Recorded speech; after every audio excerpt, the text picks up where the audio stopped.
welcome to the World Trade Organization. This year, the WTO opened its doors to the public against a background of newspapers' headlines heralding a potential Great Depression #2. But policymakers in the US, who've had several giant financial institutions sound their alarm bells last week, as well as policymakers across the globe, are desperately seeking to avoid the series of missteps that accentuated the first Great Depression, the financial crisis of the 1930s. And they're all stressing, rightly in my view, that lessons from the Great Depression have been learned, and that the many policy mistakes that were associated with it should be avoided.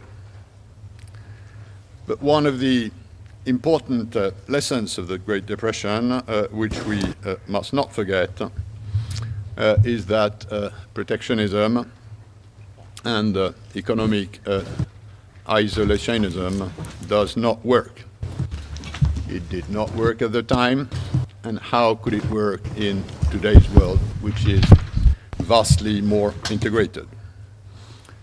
These policies are policies of the past, which should have no place in our future. Now, as tempting as it is in moments of crisis to give our producers comfort that we are shielding them from competition by shutting our borders to imported goods or services, this course of action must not be pursued. In fact, this infamous Smoot-Hawley Tariff Act of the 1930s that raised the US tariff on over 20,000 imported goods to record levels led to nothing but a trade war between nations. And in so doing, it resulted in impoverishing us all, proving that protectionism and beggar thy neighbor policies are a dead-end road. In a financial crisis, and at a time of economic distress, in particular at a time of soaring world food prices, what impoverished consumers desperately need is to see their purchasing power enhanced and not reduced. What is needed in times of crisis is to enable consumers to purchase more for less, and the temptation to shut our borders does exactly the opposite. And there is no doubt, therefore, that the current hurricane that has hit financial markets must not dissuade the international community from pursuing greater economic integration and openness. But in order to be both sustainable and fair, this integration has to be based on rules. And the rule book needs to be updated regularly. Now, this is why this year's public forum is entitled Trading into the Future. And in that lies a question, what kind of an international trading regime do we bequeath for future generations? Do we want a strengthened multilateral trading system based on rules and regulations, as well as an effective dispute settlement mechanism between members? Or do we want, for example, a spiral of free trade agreements? Those who favor free trade agreements often point to the inefficiency of the multilateral process. They argue that the multilateral trading system that rounds a round of negotiation, in this case, the Doha Development Agenda for 7 years without closure, is a failed system. But to them, I say, and how long does it take you to negotiate an FTA? And often the answer is the very same number of years, but with an outcome limited to only 2 or very few players and to a narrow set of topics. Surely, therefore, more credit needs to be given to international attempt aimed at updating the WTO's rulebook, an attempt whose coverage will span all of its 153 members. And to skeptics of the multilateral process, I would also say, and where is the FTA that has delivered subsidy reductions? Isn't the reduction of subsidies that distort trade vital to truly leveling the playing field in international trade relations? Now, while FTA may have their forte in the reduction of tariffs, subsidy reduction is surely not their area of strength. And thus, I do not, quite frankly, see many alternatives to going multilateral, which is the WTO, what the WTO is about, as imperfect as our system may be today. And if anyone is in doubt as to the importance of subsidy reductions for the world's poor, I would point them to the many subsidy disputes that have been brought into the WTO, such as the cotton case with the US or the sugar dispute with the EU. It is such subsidies that have now led the developing world to place agricultural negotiations at the forefront of the Doha development agenda. And in doing so, the developing world has asked developed nations to walk their trade opening talk, if I may say so. And this is the importance of the WTO as a platform for negotiations. A platform in which members with only a few million or even less can bring disputes against entire continents and win them. But if the multilateral trading system is this useful to us all, how then do we take it into the future? And my answer to that is that we can only make a success of the WTO's future if we are able to make a success of its present. The DDA must be completed to the satisfaction of all its participants if a strengthened WTO is to move forward. In other words, first things first, to put it plainly. What the world has before it today in the Doha Round of trade negotiations is a package that includes the reduction of unfair agricultural subsidies, the reduction of tariff walls on industrial and agricultural goods, the reduction of barriers to trade in critical services, such as banking, energy, environmental services, and beyond that, myriad of new rules in areas such as trade facilitation, anti-dumping, or fisheries subsidies, just to name a few.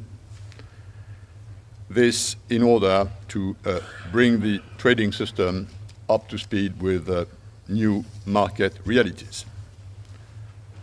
But beyond that lies a more fundamental political objective.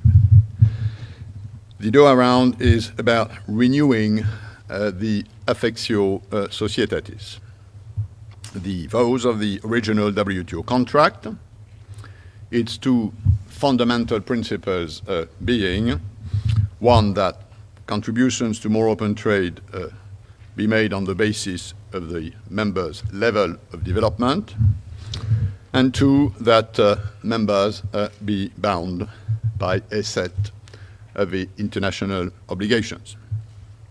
And this will sound pretty similar to an issue like climate change, which we will be discussing in a few minutes.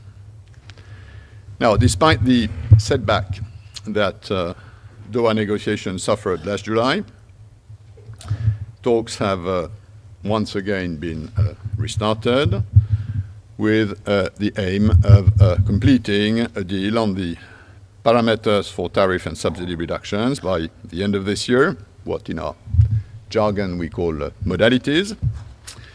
And there's no doubt that this important milestone must be crossed before considering either an enlargement of the WTO's agenda or a changing of its decision-making practices. On this point, three principal constraints today represent a challenge to our work.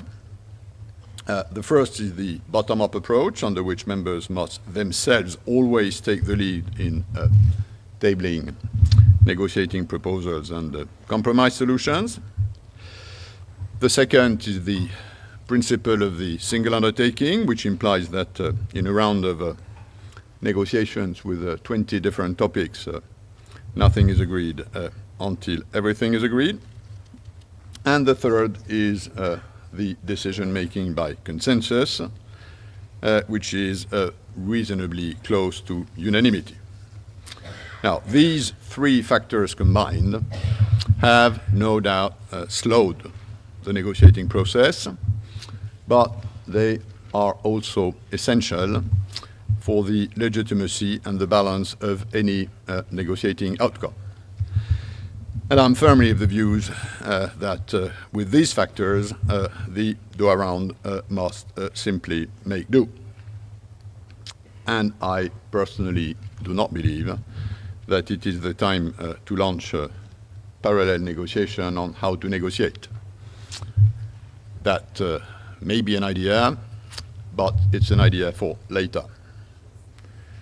The Doha Round represents an important opportunity for civil society to make its voice heard. Several of the topics on the negotiating agenda are topics that civil society has fought long and hard for, such as the lowering of rich world agricultural subsidies, the lowering of environmentally harmful fisheries subsidies, trade opening in environmental goods and services, and ensuring good compatibility between WTO rules and multilateral environmental agreements. With these topics firmly on the agenda, civil society must continue to engage the WTO, and I would argue that your work, ladies and gentlemen, is cut out for you. You must help us bring each and every one of these topics to closure.